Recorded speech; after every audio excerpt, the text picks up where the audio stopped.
brought you by Silver Pumps and Motors.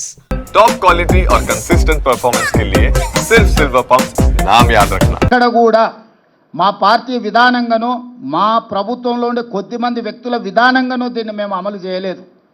4 కోట్ల తెలంగాణ ప్రజలు ప్రతిపక్ష పార్టీలతో సహా ప్రభుత్వం అదే విధంగా స్టేక్ హోల్డర్స్ ఎవరైతే భాగస్వాములు ఉన్నారో లబ్ధిదారులు ఉన్నారో వాళ్ళు అదే విధంగా ప్రజా హక్కుల కోసం పనిచేసే వాళ్ళందరినీ కూడా ఇందులో భాగస్వాములను చేసి వాళ్ళకు నమ్మకం విశ్వాసం కల్పించి ఈరోజు ఈ కార్యక్రమాన్ని ముందుకు తీసుకెళ్ళినాం. అందుకే ఈరోజు తెలంగాణలో దేశంలోనే మొదటి రాష్ట్రంగా తెలంగాణ నిలబడ్డది. ఇవాళ దేశానికే ఆదర్శంగా తెలంగాణ ముందు వరుసలో ఉన్నది. నిన్న రాహుల్ గాంధీ గారు అదే విషయం చెప్పినారు. తెలంగాణ మోడల్ ఈ దేశానికి రోల్ మోడల్. ఈ రోల్ మోడల్ నుంచి మీరు నేర్చుకోండి, తద్వారా పకడ్బందీగా దీన్ని అమలు చేయండి అని రాహుల్ గాంధీ గారు సూచన చేసినారు.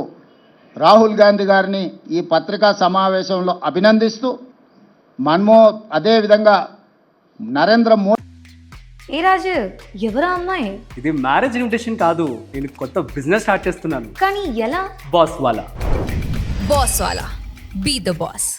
మోడీ గారికి సూచన చేస్తూ మీరు మా ప్రభుత్వం వైపు నుంచి మేము సహకరించడానికి సిద్ధంగా ఉన్నాము, కేంద్ర ప్రభుత్వంతో కలిసి పనిచేయడానికి సిద్ధంగా ఉన్నాం, మా అనుభవాన్ని కేంద్ర ప్రభుత్వంతో పంచుకోవడానికి మాకు ఎలాంటి భేషజాలు లేవు.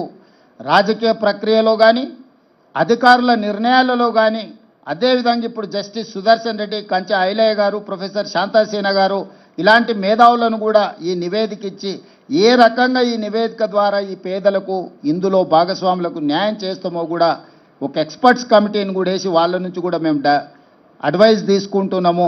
ఎందుకంటే నివేదిక తయారు చేయడంతో మన బాధ్యత అయిపోలేదు. ఆ నివేదిక ద్వారా నిజమైన పేదలకు లబ్ధి చేకూరాలి, నిజమైన బలహీన వర్గాలకు మేలు జరగాలి అన్న ఆలోచన కృత్రిమంగా 50% రిజర్వేషన్ ఏదైతే అప్పర్ లిమిట్ క్యాప్ పెట్టినరో దాన్ని తొలగించడమే కాదు, బీసీలకు 42% రిజర్వేషన్ ఇవ్వాలి అన్న ఆలోచన ఏదైతే ఉన్నదో మేము తీర్మానం చేసినాం, జంతర్ మంతర్లో ధర్నా చేసినాం. ఏది ఏమైనా నిన్న కేంద్ర ప్రభుత్వం నిర్ణయం తీసుకున్నది. ఆలస్యమైన ఈరోజు ఈ నిర్ణయం తీసుకున్నదాన్ని స్వాగతిస్తూ దీన్ని పకడ్బందీగా అమలు చేయాలన్నదే మా ఆలోచన. కేంద్ర ప్రభుత్వానికి సంపూర్ణంగా రాష్ట్ర ప్రభుత్వం సహకరించి జనగణనలో కులగణనను పకడ్బందీగా చెయ్యాలి. తద్వారా బలహీన వర్గాలకు 42% రిజర్వేషన్లు రావాలి. విద్య, ఉద్యోగ, ఉపాధి అవకాశాలలో వాళ్ళకు సముచితమైన స్థానం కల్పించాలన్న రాహుల్ గాంధీ ఆలోచనను అమలు చేయడానికి ఎవరితోనైనా కలిసి పనిచేయడానికి మా ప్రభుత్వానికి ఎలాంటి అభ్యంతరాలు, ఇబ్బంది లేదు.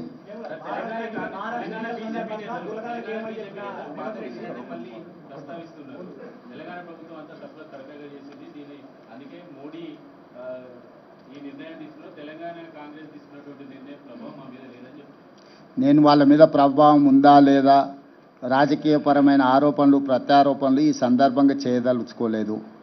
లక్ష్యం మాకు స్పష్టంగా ఉంది.